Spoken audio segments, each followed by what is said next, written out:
Atenção, radialistas de todo o Brasil. É hora de noticiar os fatos que ajudam a construir um novo país. Direto dos estúdios da Empresa Brasil de Comunicação, em Brasília, vem aí a Voz do Brasil.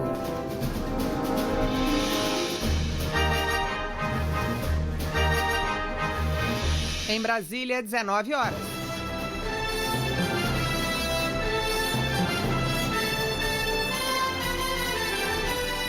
Está no ar a Voz do Brasil. As notícias do governo federal que movimentaram o país no dia de hoje. Boa noite. Boa noite para você que nos acompanha em todo o país. Terça-feira, 27 de setembro de 2022. E vamos ao destaque do dia. Uma decisão que pode ajudar a salvar vidas. Lançada a campanha nacional de incentivo à doação de órgãos. Jéssica Gonçalves. A campanha mostra a importância de conversar sobre o assunto e manifestar o desejo da doação para os familiares, que serão os responsáveis por essa decisão. E você também vai ouvir na Voz do Brasil. O governo tem aumento na arrecadação com impostos e taxas em agosto. Melhor resultado para o mês em 22 anos. Graziela Mendonça. Destaque foi o crescimento da arrecadação previdenciária, com a geração de empregos, e também o aumento na arrecadação do Simples Nacional. Os impactos da pandemia na educação. E ações do governo para recuperar a aprendizagem dos estudantes. Temas da entrevista ao vivo do dia com o ministro da Educação, Vitor Godoy. Hoje, na apresentação da Voz do Brasil, eu, Gabriela Mendes e Mariana Jungmann. E assista a gente ao vivo pela internet, acesse voz.gov.br. A pandemia trouxe desafios aos estudantes e professores brasileiros. Ensino remoto, híbrido, avaliações alternativas, alterações no plano de aula. Uma pesquisa do Ministério da Educação mostrou como ficou a educação básica no país neste período e vai ajudar na elaboração de ações e políticas na área. Os detalhes nós vamos saber agora em entrevista ao vivo com o ministro da Educação, Vitor Godoy. Boa noite, ministro. Boa noite, Mariana. Boa noite, Gabriela. Uma honra estar aqui, um prazer. Ministro, nesse mês foram divulgados os resultados da educação básica no Brasil referente ao ano de 2021.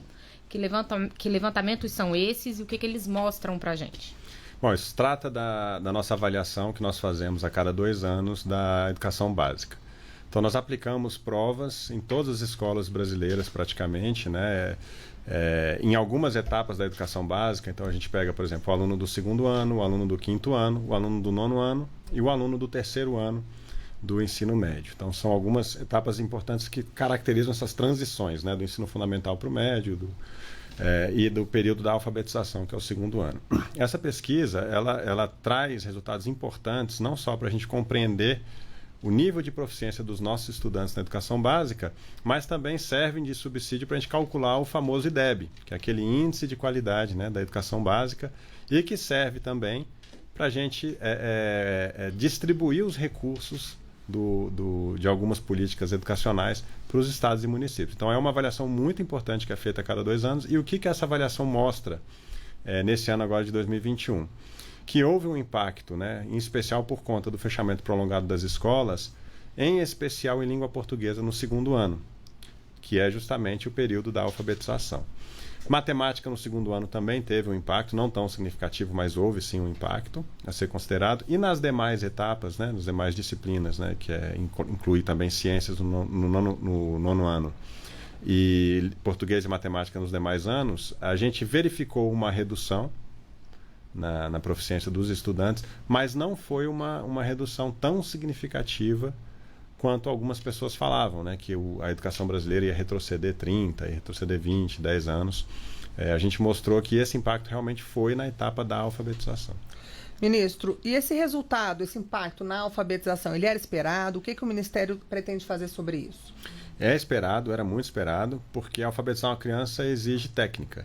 E o que nós fizemos no Ministério da Educação foi, em 2019, criar uma secretaria especializada em alfabetização. Lá nós colocamos técnicos que conhecem do assunto. Nós fomos atrás das melhores experiências internacionais, fizemos pesquisas com base em dados científicos e construímos uma nova política de alfabetização no país, né? Essa política ela tem um programa, que é o programa Tempo de Aprender. Esse programa já está em mais de 5.000 municípios brasileiros. A gente já formou, já capacitou mais de 750 mil professores da rede pública e privada, e a gente tem tido excelentes feedbacks de alguns professores alfabetizadores que têm relatado que conseguem alfabetizar uma criança em até 6 meses, se aplicarem, né, adequadamente essa técnica. E só lembrando assim que o nosso Plano Nacional de Educação, em 2013, colocou como meta educacional alfabetizar uma criança no final do 3º ano. Nós estamos, com a política, priorizando para o 1º ano e nos alinhando com o que os países mais desenvolvidos, que têm os melhores desempenhos nas avaliações internacionais, fazem, que é alfabetizar uma criança no seu 1º ano, que é exatamente aquela idade em que existe uma plasticidade neural melhor para ele poder compreender, né, as habilidades da cognição para a aprendizagem da linguagem e da escrita. Agora, ministro, com esse levantamento de dados, com todas essas informações, é traçado então um diagnóstico, né? Como é que isso é trabalhado pelo Ministério? Quais são as principais ações? Perfeito. A partir de agora a gente começa uma série de discussões técnicas, a gente faz a produção, inclusive, de alguns estudos, e esses estudos eles servem de subsídio para a gente poder, então, elaborar nossas políticas e ver de que maneira a gente precisa atuar na educação para recuperar os nossos estudantes. Agora, ministro, esse assunto também foi tratado no encontro dos ministros da educação do G20 em Bali, na Indonésia, não é isso? Que ocorreu no início do mês. O que o Brasil aprendeu com outros países? O que foi discutido no encontro? Perfeito. A gente tem feito uma inserção internacional muito importante do Brasil na área educacional e a gente tem mostrado um pouco o que a gente fez aqui no Brasil para pensar a recuperação dos nossos estudantes. Então, lá na reunião dos ministros do G20, nós tivemos várias reuniões bilaterais com diversos países, como Austrália, África do Sul, tivemos reuniões bilaterais com o Banco Mundial, com a OCDE, e o que nós fazemos é justamente entender, né, o que os países estão fazendo em termos de recuperação e de que maneira a gente pode tanto ensinar como aprender. Então, um exemplo, assim, coisa que pouca gente sabe, né? A Indonésia é um país que tem praticamente a mesma população do Brasil, apesar de ser um conjunto aí de 17 mil ilhas, com praticamente 7 mil habitadas. Eles têm uma população gigante e eles têm, por exemplo, políticas de formação docente e de escolha de dirigentes educacionais muito interessante, que pode inspirar o nosso modelo. Nós estamos justamente agora, nesse momento, discutindo as diretrizes para a escolha de líderes e diretores escolares. Então, a gente pode, por exemplo, olhar o que eles fizeram, o que eles construíram, de que maneira aquilo está sendo aplicado e quais resultados eles estão obtendo daquilo, para que a gente possa, então, importar, né, as melhores práticas e aprender com os erros também dos outros países e não ter que errar aqui, né, para aprender com os nossos próprios erros. Agora, na pandemia, além da preocupação com essa perda de conteúdo, né, com essa dificuldade dos alunos de absorverem o conteúdo, existe uma preocupação também com a evasão escolar, né? Isso foi percebido pelo Ministério? O que está sendo feito nesse sentido? Perfeito. A evasão escolar sempre foi uma preocupação. Desde 2020 a gente trabalha algumas iniciativas que hoje já estão em prática. Então, por exemplo, a gente incluiu no Disque 100 a possibilidade de uma notificação, né, em qualquer região do país. Qualquer criança que estiver fora de sala, né, um cidadão pode ligar no Disque 100 e aí vai notificar aquela situação. A gente já tem a rede de proteção com o Conselho Tutelar, que vai fazer a aproximação daquela criança, daquela família e tentar fazer a busca ativa. E nós também desenvolvemos um aplicativo que foi lançado agora em agosto, que chama Sistema de Alerta Preventivo, que é um sistema baseado em inteligência artificial, que vai, com base numa série de variáveis, vai identificar o risco daquela criança abandonar a escola antes mesmo disso acontecer. Então, a escola ela vai ter tempo para trabalhar de maneira preventiva e evitar que a criança evada ou abandone a escola. Fala um pouquinho mais sobre esse aplicativo, ministro, para a gente entender. Tá, então é o seguinte, ele tem como base de informação, ele tem o sistema Presença que nós desenvolvemos, que é o sistema que controla a frequência dos alunos do Auxílio Brasil. Então, nós temos 20 milhões de estudantes hoje na base do Auxílio Brasil. São aquelas crianças das famílias que recebem o auxílio e que têm como condicionalidade para receber o auxílio frequentar a escola. Então, nós fazemos esse acompanhamento trimestral. Com base nessa informação da frequência do aluno, em outras informações, por exemplo, do contexto social no qual aquele aluno está inserido, contexto familiar, contexto das condições socioeconômicas, a inteligência artificial ela vai mapeando o risco daquela criança evadir. E vai alertar a escola, vai informar a escola, ó, esse aluno ele tem risco de evadir por causa dessa e dessa situação. Então, você tem que trabalhar isso com o estudante para evitar, tem que dar uma atenção especial para aquele estudante, para evitar que no futuro ele abandone a escola. Situações que a própria escola podia não ser de conhecimento da escola, por exemplo. Exatamente. Considera, inclusive, o próprio desempenho do aluno nas avaliações que são feitas na escola. Então, aquele aluno, às vezes, está indo mal. Ele tem uma situação, às vezes, familiar e social complexa. E ele também está tendo faltas frequentes. Quer dizer, aquilo ali leva um alerta para a escola e a escola vai ser alertada que, olha, você precisa dar uma atenção especial para aquele aluno. Agora, ministro, vamos falar sobre o Plano Nacional de Recuperação das Aprendizagens. Ele é aberto a todos? Como é que os municípios e os gestores podem participar? Sim, essa é uma política que a gente tem sido muito elogiado, né, por organismos internacionais e outros países. É uma política que ela é bastante abrangente porque ela ataca várias dimensões dessa recuperação dos estudantes, tanto no que se refere aos conhecimentos que foram perdidos, ao combate à evasão e abandono, com essas iniciativas que eu citei, ao desenvolvimento também das competências socioemocionais que a gente tem trabalhado. Então, é uma política muito abrangente, o uso de tecnologia para acelerar todo esse processo. E a gente hoje abre essa política para todos os estados, todos os municípios e todas as escolas privadas. Então, como é que, em linhas gerais, funciona o coração dessa política? Nós temos uma plataforma, que é chamada de plataforma diagnóstica e formativa. Nessa plataforma, o professor ele vai ter testes para diagnosticar o nível de conhecimento daquele aluno, em 4 disciplinas, que são as principais: língua portuguesa, matemática, ciências e língua inglesa. Então, nessas 4 disciplinas, de todas as etapas da educação básica. Então, pega do primeiro ano do fundamental até o terceiro do ensino médio. O professor quer testar um aluno do 6º ano em matemática. Tem lá o teste, ele aplica o teste no aluno. Com a resposta do aluno, o professor tira uma foto com o celular dele do resultado daquela prova. O aplicativo vai mostrar, de acordo com o nosso currículo, o currículo nacional, vai mostrar para o professor quais são os conhecimentos que aquele aluno deveria ter e não tem. E vai orientar a escola a reagrupar os estudantes de acordo com o nível de conhecimento. Então, hoje a gente tem um grande problema na educação, porque assim, você tem um grande desnível. Então, um professor de matemática do 6º ano, ele recebe alunos que estão em diferentes níveis de conhecimento da matemática. Ele não tem como identificar isso. E com essa ferramenta agora ele tem. Ele não tinha como fazer isso, agora ele tem. E aí ele vai pegar, por exemplo, alunos que não sabem somar, do 3º ano, do 4º ano, do 5º ano, do 7º ano, do 8º ano, vai reagrupar esses estudantes e vai trabalhar o reforço escolar ali com os estudantes. E ele trabalha esse reforço com um material didático que foi desenvolvido também pelo Ministério da Educação, em parceria com algumas universidades federais, para poder ensinar o aluno aquele conteúdo. E é um material que foi muito bem desenvolvido por especialistas, então ele ensina o professor como ensinar aquele conteúdo. Não é um material para o aluno, é um material para o professor e para o monitor conseguirem ensinar aquele conteúdo. Então, com isso, nós fazemos 4 avaliações por ano e, nesses intervalos das avaliações, vai fazendo o reforço. E a gente vai acompanhando o desempenho do estudante, a evolução dele ano a ano. E a gente consegue ver, de fato, o que a gente chama de acompanhamento personalizado da aprendizagem. E a gente já está vendo os estudantes serem recuperados e evoluindo nos seus níveis de conhecimento nessas disciplinas.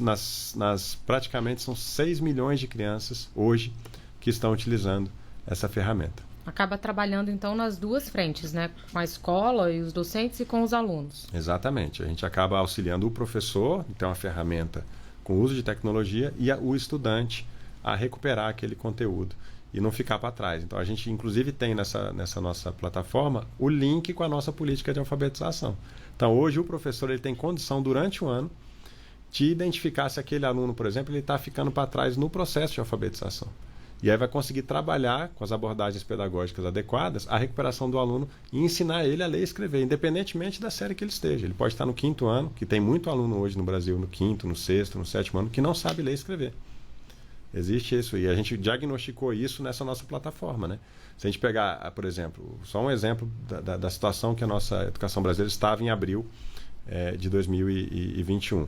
Se a gente pegar os alunos do 6º ano que fizeram essa avaliação em língua portuguesa, 86% dessas crianças não estavam no nível de conhecimento adequado para o 6º ano.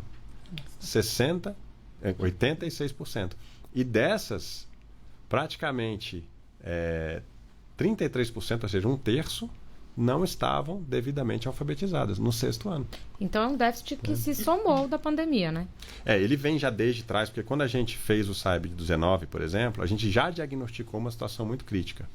Né? O SAIB de 2019 já mostrou o seguinte, que os alunos que saíam do 2º ano, do 3º ano do ensino médio, metade desses alunos saíam nos níveis 0, 1 e 2 das nossas avaliações que a gente faz em língua portuguesa e matemática, o que é muito ruim. Então, praticamente metade dos estudantes saíam com deficiências em conhecimentos de língua portuguesa e matemática, isso já em 2019. Então, vem a pandemia, ela traz uma piora leve nessa situação e uma piora mais sensível, mais significativa na etapa da alfabetização. Ok, nós estamos conversando ao vivo com o ministro da Educação, Vitor Godoy. Ministro, as escolas no geral retomaram as aulas presenciais e mesmo agora a tecnologia continua sendo uma aliada, né? Um caminho sem volta esse daí. Caminho sem volta. A gente, logicamente, sabe que o ensino à distância ele é diferente na educação básica para a educação superior. A gente tem uma compreensão muito clara de que o ensino presencial na educação básica ele é fundamental e o ensino remoto na educação básica pode ser um complemento.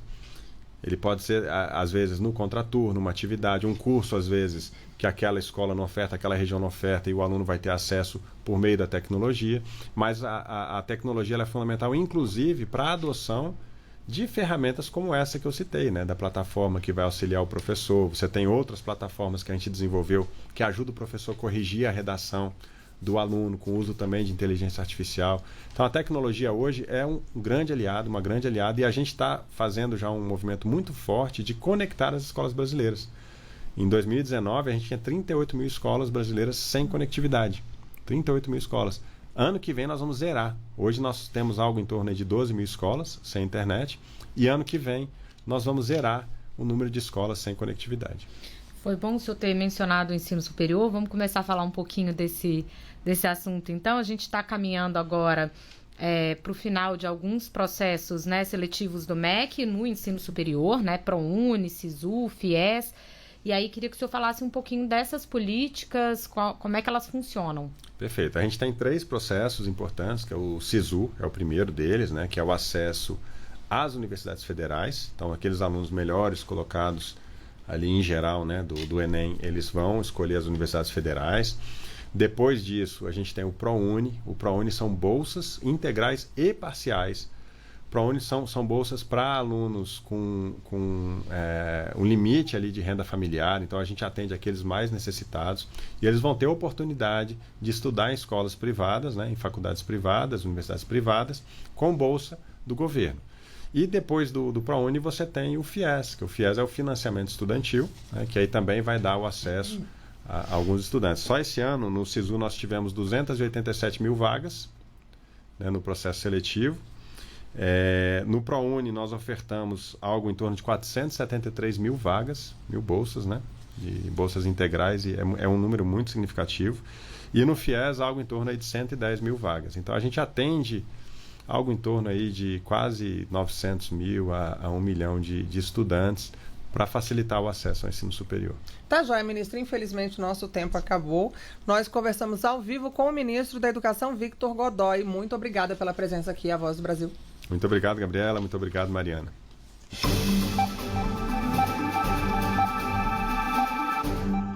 No Brasil, cerca de 45% das famílias não autorizam a doação de órgãos quando um membro morre. Para estimular que as pessoas comuniquem em vida a intenção de doar e alertar sobre a importância desse gesto, o Ministério da Saúde lançou hoje uma campanha. Há 4 anos, a professora Jéssica Gonçalves carrega um cilindro de oxigênio para onde vai, enquanto espera por um transplante de pulmão. Ela foi diagnosticada com fibrose cística, uma doença genética e rara que afeta principalmente os pulmões, pâncreas e o sistema digestivo. Depois que perdeu o irmão para a mesma doença enquanto ele esperava pelo transplante, aguarda confiante a sua vez na fila. A minha doença teve um avanço repentino e aí eu acabei entrando para a lista de transplante com 18% de capacidade pulmonar. Eu estou até hoje na lista, super confiante que vai chegar a minha vez e que a minha história vai ser diferente da história do meu irmão e eu vou vencer por mim e por ele. Assim como a Jéssica, mais de 59 mil pessoas ainda estão na fila de espera para receber um órgão ou tecido no país. E para conscientizar as famílias sobre a importância da doação, o Ministério da Saúde lançou nesta terça-feira mais uma edição da campanha nacional de incentivo à doação de órgãos e tecidos. Amor para superar. Amor para recomeçar. Quando você autoriza a doação de órgãos e tecidos, respeitando a decisão de um ente querido, faz com que a vida continue. A campanha mostra a importância de conversar sobre o assunto e manifestar o desejo da doação para os familiares, que serão os responsáveis por essa decisão. Segundo dados do Ministério da Saúde do primeiro semestre deste ano, mais de 45% das famílias não concordaram com a doação. E esse é o foco de atuação da pasta, de acordo com a secretária de Atenção Especializada à Saúde, Maíra Botelho. O Ministério da Saúde tem trabalhado, investido bastante em capacitação dessas equipes, para que a gente possa aprimorar a abordagem familiar, né, que essa conversa aconteça no seio familiar. O país conta com mais de 600 hospitais de transplantes autorizados. Só este ano, os investimentos do governo somam mais de 1 bilhão e 300 milhões de reais em ações de doação e transplantes. Reportagem Jéssica Gonçalves. A arrecadação do governo federal com impostos e contribuições atingiu mais de 172 bilhões e 300 milhões de reais em agosto. É o melhor resultado para o mês em mais de 22 anos. A arrecadação federal de impostos registrou alta de 8,21% em agosto, na comparação com o mesmo mês de 2021. Nos 8 primeiros meses do ano, a arrecadação atingiu mais de 1 trilhão e 400 bilhões de reais. Isso representa um aumento de 10,17% em comparação com o mesmo período de 2021.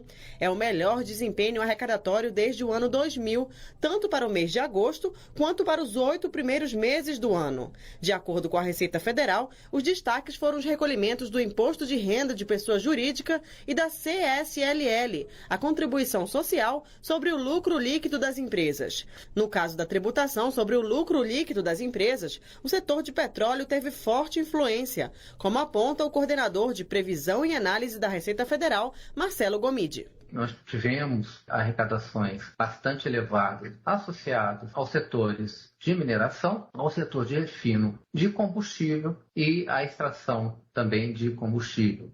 Grande parte desse crescimento da arrecadação desses setores, a gente acredita que seja influenciado pelo que está acontecendo externamente ao Brasil, tá? E que esses patamares de preço externos é que tem influenciado essas arrecadações. Outro destaque em agosto foi o crescimento da arrecadação previdenciária, com a geração de empregos, e também o aumento na arrecadação do Simples Nacional. Com locução de Graziela Mendonça, reportagem Daniel Costa. Você busca informações sobre viagens? Destinos, documentos necessários para viajar ou como cadastrar um negócio na área? Todas as informações foram reunidas no Perfil Turista. E nesta data em que é celebrado o Dia Mundial do Turismo, o ministro Carlos Brito foi a Manaus e destacou a importância da região para o setor. A capital do Amazonas é um dos principais destinos dos turistas que buscam conhecer as belezas naturais e a diversidade cultural presente na maior floresta tropical do mundo. O fortalecimento da atividade turística na região amazônica é o principal foco de visita do ministro do Turismo, Carlos Brito, na cidade. Ele foi recebido por representantes do setor que destacaram o crescimento da atividade turística na região, como disse Gustavo Sampaio, presidente da Amazonas Tour. Esse ano, para a gente, o estado do Amazonas é um ano emblemático. Realizamos o maior festival de todos os tempos, de Parintins. Vamos realizar, possivelmente, a maior temporada de festa de todos os tempos, a maior temporada de cruzeiro de todos os tempos. Em Manaus, o ministro do Turismo visitou ainda uma aldeia indígena, centro de convenções e um barco-hotel. Carlos Brito destacou que ainda há muito potencial para atrair mais visitantes à região norte do país. É muito importante o dia de hoje, o Dia Mundial do Turismo, o Dia do Turismólogo, e estar aqui na região amazônica hoje aqui no Rio Negro, com todo o trade turístico aqui junto com o Ministério do Turismo, com o Governo Federal, para que a gente possa desenvolver cada vez mais esse potencial que o Brasil tem de turismo de natureza. No pós-pandemia, os principais destinos procurados hoje no mundo são os destinos de turismo de natureza. E quando se fala em turismo de natureza, o Brasil é número 1. No primeiro semestre do ano, o turismo registrou um faturamento de 94 bilhões de reais, valor 33% maior do que o registrado no mesmo período do ano passado. E foi lançado nesta terça-feira o perfil do turista. No espaço estão reunidas uma série de informações para facilitar o processo de escolha dos destinos, a obtenção de documentos, de dados sobre prestadores de serviços e o que fazer para a viagem ser mais segura. O perfil pode ser acessado pelo portal gov.br. De Manaus, Daniel Ito. E essas foram as notícias do governo federal. Fique agora com as notícias do Poder Judiciário e do Congresso Nacional. Boa noite. Boa noite para você. Até amanhã.